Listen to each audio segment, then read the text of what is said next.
혹시 이런 경험 있으신가요? 간절히 기도했는데 아무 일도 일어나지 않는 것 같아서 마음이 무너질 때 말입니다. 밤새도록 눈물로 기도했는데 하늘은 조용하기만 하고 하나님께서 내 기도를 정말 들으시는 건지 의심이 들 때가 있습니다. 하나님, 정말 제 기도를 들으시는 건가요? 혹시 제가 뭔가 잘못한 건 아닐까요? 다른 사람들은 기도 응답을 받는데 왜 저만 이렇게 답답할까요? 이런 마음으로 고민하고 계신 분들이 정말 많습니다. 그리고 이것은 전혀 이상한 일이 아닙니다. 믿음이 좋은 사람일수록, 더 간절히 기도하는 사람일수록 이런 깊은 고민을 하게 됩니다. 사실 기도 응답에 대한 답답함은 모든 신앙인이 겪는 보편적인 경험입니다. 성경의 인물들도 마찬가지였습니다. 한나는 아이를 달라고 수년간 울며 기도했고, 다윗은 시편에서 하나님이여 어찌하여 멀리 서시나이까라고 절규했으며, 심지어 예수님도 십자가를 앞두고 이 잔을 내게서 옮겨주옵소서라고 간절히 기도하셨습니다. 그런데 여기서 우리가 놓치고 있는 중요한 진실이 있습니다. 기도 응답이 없는 것처럼 보이는 순간에도 하나님은 분명히 일하고 계시다는 것입니다. 오늘 이런 고민을 가지고 오신 분들이라면 구독 버튼을 눌러주시고 댓글로 아멘이라고 남겨주세요. 여러분의 기도가 응답받는 그날까지 함께 믿음으로 걸어가겠습니다.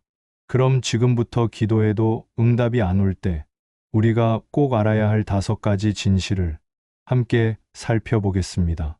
이 말씀들이 여러분의 기도 생활에 새로운 관점과 깊은 위로를 가져다 줄 것입니다. 가장 먼저 우리가 기도 응답에 대해 가장 크게 오해하고 있는 첫 번째 진실부터 살펴보겠습니다. 첫 번째로 알아야 할 진실은 바로 하나님의 침묵은 거절이 아니라는 것입니다. 먼저 시편 27편 14절 말씀을 함께 보겠습니다. 여호와를 기다릴지어다 강하고 담대하며 여호와를 기다릴지어다. 그리고 이사야 55장 8절에서 9절입니다. 이는 내 생각이 너희의 생각과 다르며 내 길이 너희의 길과 다름이니라. 여호와의 말씀이니라. 이는 하늘이 땅보다 높음같이 내 길이 너희의 길보다 높으며 내 생각이 너희의 생각보다 높음이니라. 여러분, 하나님의 침묵을 거절로 해석하는 것은 우리가 범하는 가장 큰 오해 중 하나입니다. 하나님이 즉시 응답하지 않으신다고 해서 우리의 기도를 거부하신 것이 아닙니다.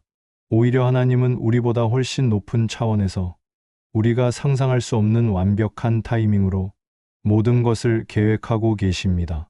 마치 부모가 자녀의 요청을 즉시 들어주지 않는다고 해서 자녀를 사랑하지 않는 것이 아닌 것처럼 하나님의 침묵은 사랑의 표현일 수 있습니다. 한 가지 예를 들어보겠습니다. 5살 아이가 엄마에게 아이스크림 10개 주세요 라고 조릅니다. 엄마가 안 돼 라고 하면 아이는 울면서 엄마가 나를 사랑하지 않아 라고 말합니다. 하지만 엄마는 아이를 사랑하기 때문에 거절하는 것입니다. 아이의 건강을 생각해서 더 좋은 것을 줄 적절한 때를 기다리면서 말입니다. 하나님도 마찬가지입니다. 우리가 지금 당장 원하는 것이 우리에게 해가 될 수 있다는 것을 아시기 때문에 때로는 침묵으로 응답하십니다.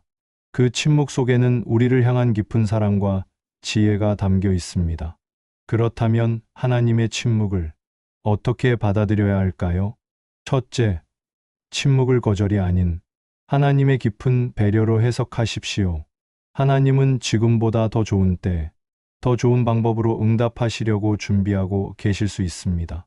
둘째, 침묵의 시간을 하나님과 더 깊이 교제하는 시간으로 여기십시오. 응답을 받기 위해서가 아니라 하나님을 더 알아가기 위해 기도하는 시간으로 바꿔보세요.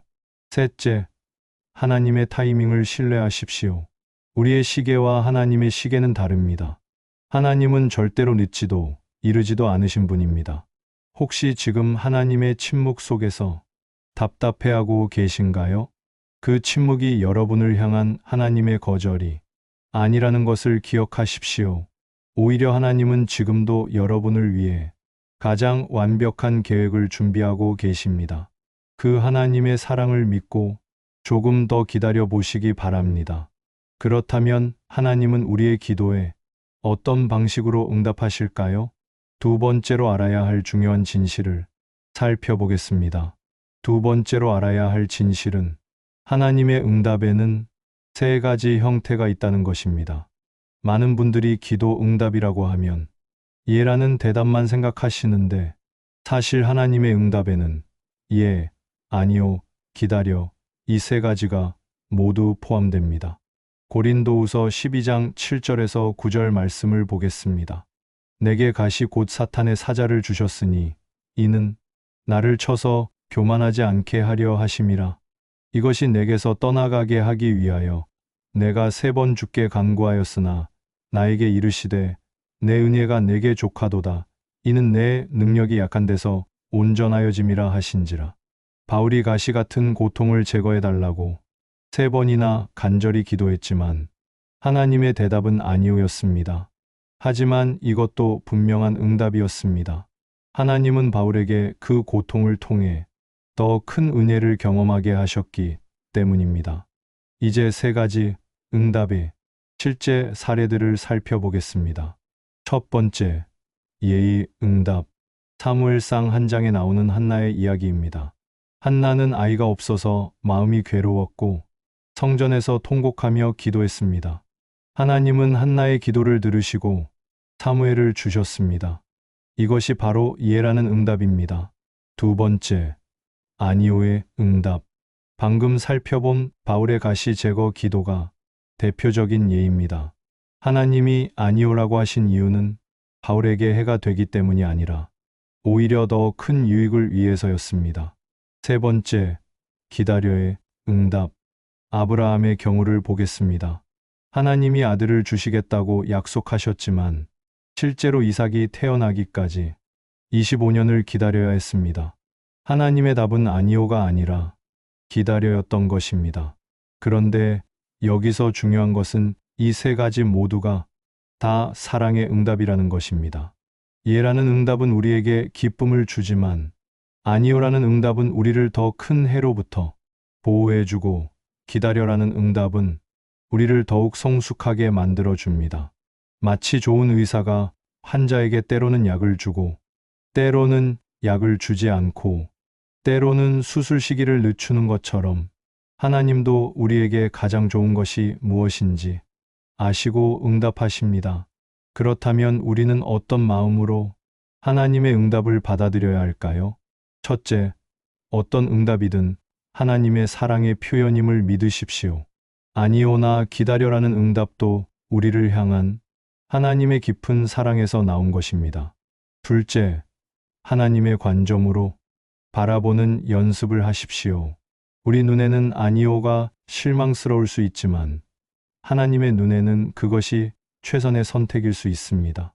셋째, 응답의 형태가 아니라 응답해 주시는 하나님께 감사하십시오. 하나님이 우리의 기도를 듣고 계시고 가장 좋은 방법으로 응답해 주신다는 사실 자체가 큰 은혜입니다. 혹시 지금 원하는 대로 기도 응답을 받지 못해서 실망하고 계신가요? 그 응답이 아니오든 기다려든 그것 또한 하나님의 사랑스러운 응답이라는 것을 기억하시기 바랍니다. 하나님은 절대로 우리를 외면하지 않으시고 언제나 가장 좋은 것으로 응답해 주십니다. 그런데 우리가 기도할 때 가장 중요하게 생각해야 할 것이 있습니다. 세 번째 진실을 함께 살펴보겠습니다. 세 번째로 알아야 할 진실은 기도의 진정한 목적은 응답을 받는 것보다 하나님과의 관계를 회복하는 것이라는 점입니다. 마태복음 6장 6절 말씀을 보겠습니다. 너는 기도할 때에 내 골방에 들어가 문을 닫고 은밀한 중에 계신 내 아버지께 기도하라. 은밀한 중에 보시는 내 아버지께서 갚으시리라. 그리고 요한복음 15장 7절입니다. 너희가 내 안에 거하고 내 말이 너희 안에 거하면 무엇이든지 원하는 대로 구하라 그리하면 이루리라.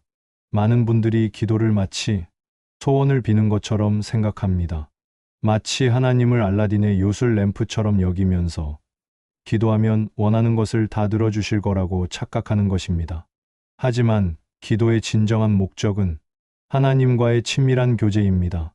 기도는 우리가 하나님께 일방적으로 요구하는 시간이 아니라 하나님과 대화하며 그분의 마음을 알아가는 시간입니다. 생각해 보세요. 만약 여러분의 자녀가 평소에는 관심도 없다가 뭔가 필요할 때만 찾아와서 이것 사주세요, 저것 해주세요 라고 말한다면 어떤 기분이 드시겠습니까? 분명히 서운하실 것입니다. 예수님도 겟세마네 동산에서 이렇게 기도하셨습니다. 내 아버지여, 만일 할 만하시거든 이 잔을 내게서 지나가게 하옵소서. 그러나 나의 원대로 마옵시고 아버지의 뜻대로 하옵소서. 예수님의 기도에서 가장 중요한 부분은 아버지의 뜻대로 하옵소서입니다. 예수님도 인간으로서 십자가의 고통을 피하고 싶으셨지만 궁극적으로는 하나님의 뜻에 순종하는 것을 선택하셨습니다. 이것이 바로 올바른 기도의 모델입니다. 우리의 원함을 솔직하게 하나님께 아뢰되 최종적으로는 하나님의 뜻에 맡기는 것입니다. 그렇다면 관계 중심의 기도는 어떻게 하는 것일까요? 첫째, 하나님께 감사하는 것부터 시작하십시오. 무엇인가를 달라고 하기 전에 이미 주신 것들에 대해 먼저 감사하는 시간을 가지세요. 둘째, 하나님의 성품을 묵상하십시오. 하나님이 어떤 분이신지, 얼마나 사랑이 많으신지를 생각하며 기도하세요. 그러면 자연스럽게 하나님을 더 신뢰하게 됩니다. 셋째, 하나님의 뜻을 구하는 기도를 하십시오. 제가 원하는 것을 들어주세요가 아니라 하나님이 원하시는 것이 무엇인지 알게 해주세요 라고 기도해 보세요. 넷째, 기도 후에는 조용히 하나님의 음성을 들으려고 노력하십시오. 기도는 우리가 일방적으로 말하는 시간이 아니라 하나님과 대화하는 시간입니다. 이렇게 관계 중심으로 기도하기 시작하면 놀라운 일이 일어납니다. 응답을 받았는지 안 받았는지가 중요하지 않게 됩니다. 왜냐하면 기도하는 그 시간 자체가 하나님과 함께하는 소중한 시간이 되기 때문입니다. 그리고 하나님과의 관계가 깊어질수록 우리의 마음도 점점 하나님의 마음과 비슷해져 갑니다. 그러면 자연스럽게 하나님이 기뻐하시는 것을 구하게 되고 결국 우리의 기도가 응답받을 가능성도 높아집니다. 요한복음 15장 7절에서 내 안에 거하고 내 말이 너희 안에 거하면 무엇이든지 원하는 대로 구하라고 하신 이유가 바로 이것입니다. 혹시 지금까지 기도를 소원 빌기처럼 생각하고 계셨나요? 오늘부터는 기도를 하나님과의 대화 시간으로 바꿔보시기 바랍니다. 응답을 받기 위해서가 아니라 하나님을 더 알아가고 더 사랑하기 위해서 기도하십시오. 그러면 여러분의 기도 생활이 완전히 달라질 것입니다. 그런데 하나님과의 관계가 깊어지는 과정에서 반드시 거쳐야 할 중요한 단계가 있습니다. 네 번째, 진실을 살펴보겠습니다. 네 번째로 알아야 할 진실은 기다림 속에서 우리의 믿음이 자란다는 것입니다. 야고보서 1장 3절과 4절 말씀을 보겠습니다. 이는 너희 믿음의 시련이 인내를 만들어내는 줄 너희가 압니다. 인내를 온전히 이루라. 이는 너희로 온전하고 구비하여 조금도 부족함이 없게 하려 함이라. 그리고 로마서 5장 3절과 4절입니다. 다만 이뿐 아니라 우리가 환난 중에도 즐거워하나니 이는 환난은 인내를, 인내는 연단을, 연단은 소망을 이루는 줄 알미라. 많은 분들이 기다림을 힘들어하십니다. 왜 이렇게 오래 기다려야 하지? 하나님이 능력이 있으시면 지금 당장 해결해 주시면 되는데 이런 생각을 하곤 합니다. 하지만 하나님이 우리를 기다리게 하시는 이유가 있습니다. 그것은 바로 기다림 속에서 우리의 믿음 근육이 강해지기 때문입니다. 헬스장에서 운동할 때를 생각해 보세요.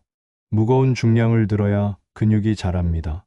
가벼운 것만 들면 근육이 발달하지 않습니다. 믿음도 마찬가지입니다. 쉽고 편한 상황에서는 믿음이 자라지 않습니다. 기다림과 시련을 통과할 때 비로소 우리의 믿음이 견고해집니다. 성경에 나오는 위대한 믿음의 사람들을 살펴보겠습니다. 요셉의 경우를 보십시오. 17세에 하나님께서 꿈을 통해 자신이 높은 자리에 오를 것이라고 보여주셨습니다.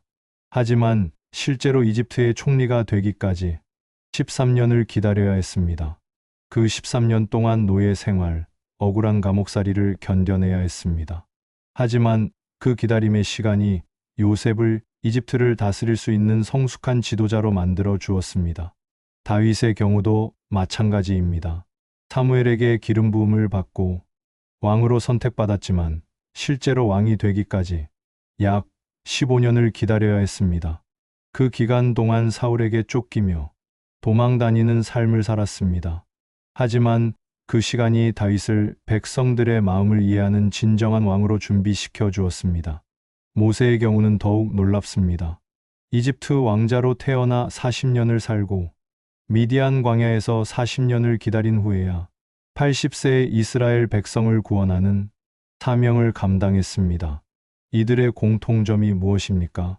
기다림의 시간을 통해 하나님이 원하시는 사람으로 준비되었다는 것입니다. 만약 요셉이 17세에 바로 총리가 되었다면 어떻게 되었을까요?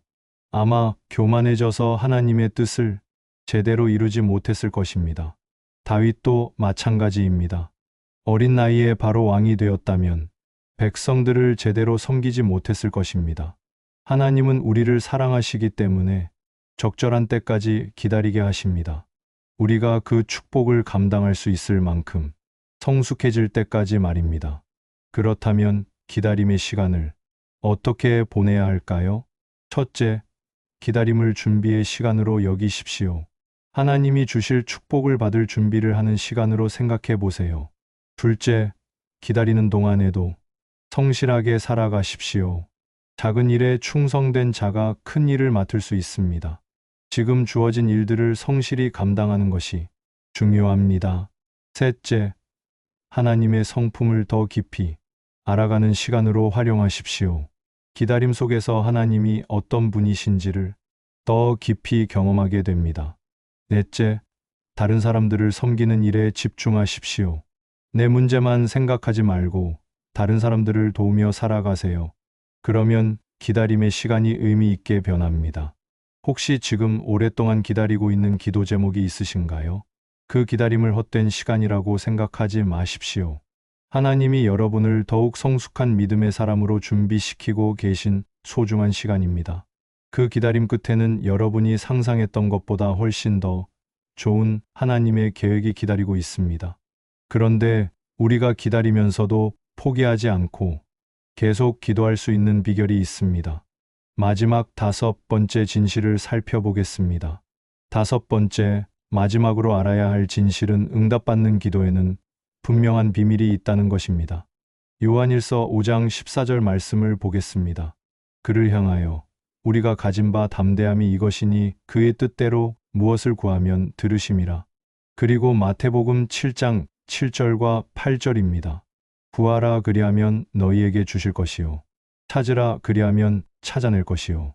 문을 두드리라 그리하면 너희에게 열릴 것이니 구하는 이마다 받을 것이요. 찾는 이가 찾아낼 것이요. 두드리는 이에게 열릴 것이니라. 첫 번째 비밀은 하나님의 뜻과 일치하는 기도입니다. 응답받는 기도의 첫 번째 비밀은 바로 하나님의 뜻과 일치하는 기도를 하는 것입니다. 많은 분들이 하나님 제 뜻대로 해주세요 라고 기도합니다. 하지만 응답받는 기도는 하나님의 뜻대로 하옵소서입니다. 그렇다면 하나님의 뜻을 어떻게 알 수 있을까요? 바로 성경 말씀을 통해서입니다. 하나님이 성경에서 약속하신 것들, 하나님이 기뻐하신다고 말씀하신 것들을 구하면 반드시 응답받을 수 있습니다. 예를 들어 지혜를 구하는 기도, 용서하는 마음을 구하는 기도, 다른 사람을 섬길 수 있는 힘을 구하는 기도는 항상 응답받습니다. 왜냐하면 이것들이 하나님이 원하시는 것들이기 때문입니다. 두 번째 비밀은 믿음으로 구하는 기도입니다. 마가복음 11장 24절 말씀을 보겠습니다. 그러므로 내가 너희에게 말하노니 무엇이든지 기도하고 구하는 것은 받은 줄로 믿으라. 그리하면 너희에게 그대로 되리라. 응답받는 기도의 두 번째 비밀은 의심하지 않고 믿음으로 구하는 것입니다. 하지만 여기서 중요한 것은 내가 원하는 것을 반드시 받을 것이다 라고 믿는 것이 아니라 하나님이 가장 좋은 것으로 응답해 주실 것이다 라고 믿는 것입니다. 마치 아이가 부모에게 무언가를 요청할 때 부모가 그것을 주든 주지 않든 부모를 신뢰하는 것처럼 우리도 하나님의 선하심을 믿고 기도해야 합니다. 세 번째 비밀은 끝까지 포기하지 않는 기도입니다. 누가복음 18장 1절부터 8절까지 예수님이 들려주신 과부의 기도 비유를 아시나요? 한 과부가 불의한 재판관에게 계속해서 호소했습니다. 처음에는 재판관이 들어주지 않았지만 과부가 포기하지 않고 계속 찾아오자 결국 그녀의 요청을 들어주었습니다. 예수님은 이 비유를 통해 항상 기도하고 낙심하지 말아야 함을 가르쳐 주셨습니다. 응답받는 기도의 세 번째 비밀은 바로 끈기 있게 포기하지 않고 기도하는 것입니다. 한 번 기도하고 응답이 없다고 해서 포기하지 마십시오. 하나님의 때가 올 때까지 꾸준히 기도하는 것이 중요합니다. 이 세 가지 비밀을 실제로 어떻게 적용할 수 있을까요? 첫째, 기도하기 전에 성경을 읽으십시오. 하나님의 마음을 먼저 알고 나서 기도하면 자연스럽게 하나님의 뜻에 맞는 기도를 하게 됩니다. 둘째, 기도할 때 하나님을 신뢰합니다라는 고백을 하십시오. 내가 원하는 결과가 나오지 않더라도 하나님의 선하심을 믿는다고 고백해 보세요. 셋째, 기도 제목을 기록해 두고 꾸준히 기도하십시오. 기도 일기를 쓰거나 기도 제목 목록을 만들어서 정기적으로 기도하는 습관을 만들어 보세요. 넷째, 기도 응답을 받았을 때는 반드시 감사하십시오. 작은 응답이라도 하나님께 감사하는 마음을 가지면 더 큰 기도 제목도 맡겨 주시게 됩니다. 혹시 지금까지 기도했는데 응답을 받지 못해서 실망하고 계신가요? 오늘 이 세 가지 비밀을 기억하시고 다시 한번 믿음으로 기도해 보시기 바랍니다. 하나님의 뜻을 구하고 믿음으로 구하고 포기하지 않고 구하십시오.